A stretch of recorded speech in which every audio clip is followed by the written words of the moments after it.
नहमदुहु व नुसल्ली अला रसूलिहिल करीम अम्मा बाद फ़ौज़ु बिल्लाहि मिनश शैतानिर रजीम बिस्मिल्लाहिर रहमानिर रहीम। अस्सलामु अलैकुम नाज़रीन मोहतरम, रसूलुल्लाह सल्लल्लाहु अलैहि व आलिहि वसल्लम के 40 असूल मैंने बरसों पहले अंग्रेज़ी की किसी भी किताब में बेहतरीन ज़िंदगी के 40 असूल पढ़े थे। मैंने वो सफ़ात कॉपी करके अपने पास रख लिए। मैं गाहे बगाहे ये इस्तिलाहात निकाल कर पढ़ता रहता था। मैं इन असूलों पर अमल की कोशिश भी करता था। मैंने 10 साल कबल तफसीर और हदीस का मतालिया शुरू किया तो पता चला ये 40 असूल दुनिया के किसी तिब्बी अदारे या यूरोप और अमेरिका के किसी पब्लिक हेल्थ इंस्टीट्यूट ने डेवलप नहीं किए। ये तमाम असूल हमारे प्यारे नबी सल्लल्लाहु अलैहि वसल्लम की हयात तैयबा का निचोड़ हैं। यह सीरतुन नबी से अखज़ किए गए हैं। हमारे रसूल सल्लल्लाहु अलैहि वसल्लम ने पूरी ज़िंदगी अपने असहाब को इन असूलों की ट्रेनिंग दी। आपके सहाबा कराम बेहतरीन ज़िंदगी के इन 40 बेहतरीन असूलों की चलती फिरती तस्वीर थे। मैंने उस दिन से इन असूलों पर इबादत की तरह अमल शुरू कर दिया। अभी तक इन पर मुकम्मल अमल दरामद नहीं कर सका, लेकिन मुझे यकीन है अल्लाह ताला मेरी तौफीक में ज़रूर इजाफ़ा करेगा और मैं किसी न किसी दिन आपके वज़ा करदा इन असूलों पर अमल में कामयाब हो जाऊँगा। ये 40 असूल क्या हैं? आप वो असूल और इन असूलों की जदीद साइंसी तौजीहात का मुलाहज़ा कीजिए। मुझसे अगर नज़रसानी में कोई गलती हो जाए तो मुझे माफ़ कर दे, मेरे लिए भी दुआ फरमाइएगा। आपने फरमाया फजर और इशराक, असर और मगरिब और इशा के दौरान सोने से बाज रहा करो। इस फरमान में बेशुमार तबी हिकमतें पोशीदा हैं। मसलन आज मेडिकल साइंस ने डिस्कवर किया पूरे अर्ज़ पर फजर और इशराक के दौरान ऑक्सीजन की मिकदार सबसे ज़्यादा होती है। हम अगर इस वक्त सो जाएं तो हम ऑक्सीजन से महरूम हो जाते हैं और यूं हमारी तबीयत में बोझलपन आ जाता है। हम आहिस्ता आहिस्ता चिड़चिड़े और बेजार हो जाते हैं। असर से मगरिब और मगरिब से इशा के दरमियान भी ऑक्सीजन कम से कम तर होती चली जाती है। हम अगर इस वक्त भी सो जाएं तो हमारा जिस्म ऑक्सीजन की कमी का शिकार हो जाता है और हम 10 मुहलिक बीमारियों में मुब्तला हो जाते हैं। दमा भी इन 10 बीमारियों में शामिल है। चनाचा आप ये औकात जाकर गुजारें, आप पूरी ज़िंदगी सेहतमंद रहेंगे। मेरा तजर्बा है हम अगर इन 3 औकात में वॉक करें तो हमारी तबीयत में बशाशियत आ जाती है। आपने फरमाया बदबूदार और गंदे लोगों के साथ ना बैठा करो। ये हुक्म भी हिकमत से लबालब है। बदबू इंसान को डिप्रेस करती है, जबकि खुशबू हमारी तवानाई में इजाफे का बायस बनती है। इंसान अगर रोज़ाना 10 मिनट बदबूदार और गंदे लोगों में बैठना शुरू कर दे तो ये 20 दिनों में डिप्रेशन का शिकार हो जाएगा। हमारे रसूलुल्लाह सल्लल्लाहु अलैहि वसल्लम ने हमें शायद इसीलिए बदबूदार लोगों से परहेज़ का हुक्म दिया। आप भी ये करके देखें, आपका मिजाज बदल जाएगा। आपने फरमाया उन लोगों के दरमियान ना सोएं जो सोने से कबल बुरी बातें करते हैं। ये फरमान भी हिकमत के मुताबिक है। आज साइंस ने डिस्कवर किया नींद से कबल हमारी आखिरी गुफ्तगू हमारे ख्वाबों का मौजू होती है और ये ख्वाब हमारे अगले दिन का मूड तय करते हैं। हम अगर बुरा सुनकर सोएंगे तो हम बुरे ख्वाब देखेंगे और हमारे बुरे ख्वाब हमारे आने वाले दिन का मूड बन जाएंगे। हम ख्वाबों के तय करदा मूड के मुताबिक ज़िंदगी गुजारते हैं।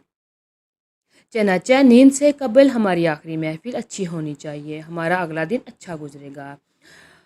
फरमाया तुम बाएं हाथ से ना खाओ। ये फरमान भी ऐन साइंसी है। हमारा दिमाग के 2 हिस्से हैं, दायां और बायां। दायां हिस्सा मुस्बत और बायां हिस्सा मनफी होता है। हम जब अपने जिस्म को दाएं हिस्से से दाएं हाथ से फीड करते हैं तो हमारी मुस्बित सोचें मजबूत होती हैं और हम जब अपने बदन को बाएं हाथ से खिलाते हैं तो हमारी मनफी सोच ताकतवर होती चली जाती है। आप मुशाहदा कर ले, आपको बाएं हाथ से खाने वाले अक्सर लोग मनफी मिलेंगे। ये आपको हमेशा शिकवा, शिकायत, गिबत और दूसरों को नुकसान पहुंचाते नजर आएंगे। फरमाया मुंह से खाना निकाल कर ना खाओ। ये फरमान भी साइंस से दुरुस्त साबित होता है। हमारे मुंह में 10 करोड़ से 1 अरब तक बैक्टीरिया होते हैं। ये बैक्टीरिया मिलकर जरासीम बन जाते हैं। ये जरासीम हमारे खाने में मिल जाते हैं। खाना मैदे में जाता है तो मैदे के गदूद इन जरासीम को मार देते हैं, यूं ही ख़त्म हो जाते हैं। लेकिन जब हम जरासीम मिले खाने को मुंह से निकाल लेते हैं तो इन जरासीमों को ऑक्सीजन मिल जाती है। यह ऑक्सीजन सेकंड के 1000वें हिस्से में ان جراثیم کی تعداد خربوں تک پہنچا دیتی ہے۔ یہ جراثیم معدے کے گدودوں سے بھی طاقتور ہوتے ہیں۔ جب منہ سے نکلے ہوئے کھانے کو دوبارہ منہ میں رکھتے ہیں تو یہ لقمہ معدے میں زہر بن جاتا ہے اور یہ زہر ہمارے پورے نظام کو تباہ کر دیتا ہے۔ آپ کو زندگی میں کبھی کوئی ایسا شخص صحت مند نہیں ملے گا جسے منہ سے لقمہ نکال کر کھانے کی عادت ہو، جبکہ آپ کو ہونٹ بیچ کر اور آواز پیدا کیے بغیر کھانے والے لوگ ہمیشہ صحت مند ملیں گے۔ رسول اللہ صلی اللہ علیہ وآلہ وسلم نے فرمایا، ہاتھ کے کڑاکے نہ نکالا کرو۔ سائنس کا کہنا ہے کہ ہم میں سے جو لوگ انگلیوں کے کڑاکے نکالتے رہتے ہیں ان کے جوڑ کھلنا شروع ہو جاتے ہیں اور یہ جلد آرتھرس کا پیکر ہو جاتے ہیں۔ یہ جوڑوں کے درد کی شکایت بھی کرتے ہیں۔ فرمایا، جوتا پہننے سے قبل اسے جھاڑ لیا کرو۔ ہماری زندگی کے عام واقعات میں کیڑے مکوڑے، بچھو، چھپکلیاں، چھوٹے سانپ ہمارے جوتوں میں پناہ لے لیتے ہیں۔ ہمارے بچے بھی جوتوں میں کیل، کانٹے اور بلیڈ پھینک دیتے ہیں۔ چنانچہ ہم جب جوتا پہنتے ہیں تو ہمارے پاؤں زخمی ہو جاتے ہیں یا پھر ہمیں کیڑے مکوڑے کاٹ لیتے ہیں۔ لہٰذا جوتا پہننے سے قبل اسے جھاڑ لینا ہمیشہ فائدہ مند رہتا ہے۔ آپ نے فرمایا، نماز کے دوران آسمان کی طرف نہ دیکھو۔ یہ فرمان بھی درست ہے۔ آسمان میں ایک وسعت ہے۔ وسعت ہمیشہ ہماری توجہ کھینچ لیتی ہے۔ ہم جب بھی آسمان کی طرف دیکھتے ہیں ہماری توجہ بن جاتی ہے۔ ہمیں توجہ واپس لانے میں ٹھیک ٹھاک وقت لگتا ہے۔ نماز کے لیے یکسوئی درکار ہوتی ہے۔ ہم نماز کے دوران آسمان کی طرف دیکھتے ہیں تو ہم سجدے اور رکوع بھول جاتے ہیں۔ چنانچہ حکم دیا گیا، نماز کے دوران آسمان کی طرف نہ دیکھو۔ یہ فارمولہ تخلیقی کاموں کے لیے بھی اہم ہے۔ اگر لکھاری لکھتے وقت، مصور تصویر بناتے اور موسیقار دھن بناتے ہوئے آسمان کی طرف دیکھ لیں تو ان کا تسلسل ٹوٹ جاتا ہے، یہ اپنا کام مکمل نہیں کر پاتا۔ شاید یہی وجہ ہے کہ دنیا کا زیادہ تر تخلیقی کام بند کمروں میں مکمل ہوا، یہ کھلی فضا میں پروان نہیں چڑھا۔